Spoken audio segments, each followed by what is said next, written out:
পরিকল্পনা এবং মুসলিম ন্যাটো গঠনের প্রস্তুতি দিয়েছে, মানে পরিকল্পনা দিয়েছে, প্রস্তাব দিয়েছে একটি দেশ আরবের, নাম আরব আমিরাত। তারা বলছে যে না, আমরা ইসরায়েলের বিরুদ্ধে সামরিক অভিযানের পক্ষে নই, এবং মুসলিম ন্যাটো গঠনেরও পক্ষে তারা নন। বুঝতে পারছেন? আরব আমিরাত যেটা মুসলিম দেশ, আমরা জানি আদৌ মুসলিম দেশ কিনা সন্দেহ। আপনারা জানেন কিনা এই আরব আমিরাতের নিরাপত্তার দায়িত্বে আছে কিন্তু ইহুদি, ইসরায়েল এবং আমেরিকা। এদেরকে বলা আছে যে তোমাদের রাষ্ট্রের নিরাপত্তা দেব আমরা। এবং যারা দুবাই গেছেন তাদের হয়তো অভিজ্ঞতা আছে, এরা দেখলে কোনো মুসলিম রাষ্ট্র মনে হয় বাহির থেকে বড় বড় জুব্বা টুব্বা পরে, ভেতর একটা ভয়ঙ্কর, কি বলবো, পশ্চিমা কালচারের দেশ, নোংরামের সবকিছু চলে। কাতার যখন বলছে যে আজকে আমাকে আক্রমণ করেছে নেতানিয়াহু, কালকে তোমাদের করবে, আর আরব আমিরাত বলছে আমাদের করবে না, কারণ তারা মুসলমানদের পক্ষে দাঁড়াচ্ছে না। কাতার দাঁড়িয়েছিল হামাসের পক্ষে, কাতার দাঁড়িয়েছিল যুদ্ধবিরতির পক্ষে, কাতার দাঁড়িয়েছে মুসলিম ব্রাদারহুডের পক্ষে, ইরানের পক্ষে, তুরস্কের পক্ষে। কোন আরব দেশ এভাবে দাঁড়ায়নি যেটা কাতার দাঁড়িয়েছে। অনেকে কাতার সম্পর্কে ভুল ধারণা পোষণ করেন। Sheikh Tamim bin Hamad Al Thani, তিনি কিন্তু ভিন্ন টাইপের লোক, তিনি কিন্তু বিশ্বাসঘাতকদের মতো না, তিনি ব্রাদারহুডকে সাপোর্ট দিতেন। তো তার চিন্তা চেতনা কিন্তু ভিন্ন। আল জাজিরা সবচেয়ে বড় ভূমিকা রাখছে আন্তর্জাতিক গণমাধ্যম, এটি কিন্তু কাতারের।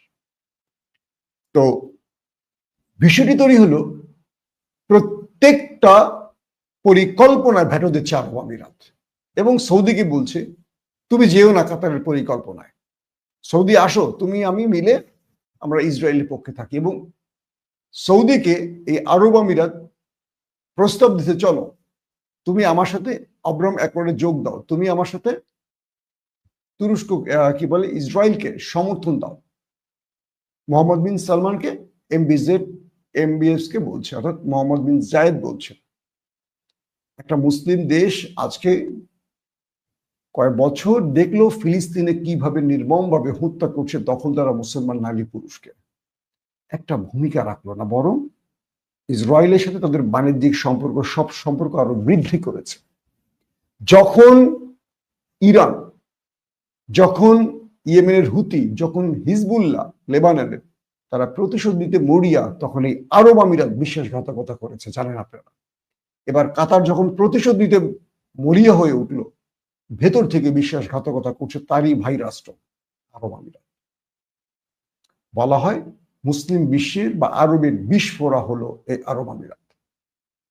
এদের লম্বা বিশ্বাসঘাতকতার ইতিহাস আছে, এগুলো নিয়ে একদিন আলোচনা করব আলাদা একটি এপিসোডে। দর্শক, দ্বিতীয় যে বিষয়টি, কাতার যখন বুঝিল তার আরবের বন্ধুরা তাকে সাহায্য করবে না, এরা সবাই ইসরায়েল কিংবা আমেরিকার ভয়ে কাতর হয়ে আছে, তখন কাতার, যেহেতু শেখ তামিম বিন হামাদের কথা বলছি, তিনি তুরস্কের সাথে এবং পাকিস্তানের সাথে কথা বলেছেন। তিনি পাকিস্তানকে প্রায় 30-40 বিলিয়ন মার্কিন ডলারের একটি প্রস্তাব দিয়েছেন। আমি জানি না এখনো খবর কাগজে আসছে কিনা, আমার আরবের কিছু বড় আউটলেটের সাংবাদিকদের সাথে কথা হয়েছে, সেখান থেকে আমি বলছি। ইংল্যান্ডে থাকার কারণে পৃথিবীর বহু দেশে বড় বড় সাংবাদিকদের সাথে আমার বন্ধুত্ব আছে, যে খবরগুলো আমি আপনাদের দেওয়ার চেষ্টা করি। অনেকে বলেন যে মাসুম ভাই খবরটা কোথাও পাইনি। আমি আপনাদের বলি, অ্যারাবিয়ান কম হলো 30-40 জন সাংবাদিক আমার পরিচিত আছেন, যারা ইংল্যান্ডে ছিলেন, ইংল্যান্ডের কাগজে কাজ করেন, কিন্তু অ্যারাবিয়ান। তুরস্কের অনেক সাংবাদিক আপনারা দেখতে পেয়েছেন। তো এদের কাছ থেকে আমি অনেক তথ্য পাই। হয়তো এই তথ্যগুলো পরবর্তী আমাদের রেফারেন্স ধরে বিভিন্ন গণমাধ্যম টেলিভিশনে আসে, এই ওপেন দাইসের রেফারেন্স ধরে অনেকে প্রচার করে। তো পাকিস্তানকে বলা হচ্ছে 25 থেকে 35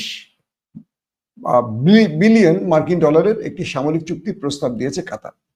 আর তুরস্ককে দিয়েছে প্রায় 100 থেকে 200-র মধ্যে, অর্থাৎ 150-200, যেটা মানে তথ্য তো এরকম কনফার্ম তথ্য না, অর্থাৎ এই অ্যামাউন্টের, অর্থাৎ 1 থেকে 150 বা 150 থেকে 200 বিলিয়ন মার্কিন ডলারের একটি প্রস্তাব দিয়েছে কাতার। কাতার এই দুটো দেশের সাথে এবার অস্ত্র তৈরি, অর্থাৎ মার্কিন অস্ত্র কাতার কিনে থাকে। তো মার্কিন অস্ত্রগুলো কখনো মার্কিন মিত্রদের বিরুদ্ধে ব্যবহার করতে পারবে না। এখন মার্কিন মিত্র, অন্যতম মিত্রকে ইসরায়েল। কাতার এখন যখন আবারও দখলদারা কাতারে এয়ার স্ট্রাইক চালাবে বা ড্রোন অ্যাটাক চালাবে, কাতার তার আকাশ প্রতিরক্ষা ব্যবহার করতে পারবে না। অটোমেটিক এগুলো অকেজো থাকবে, কারণ কাতার মারবে কাকে?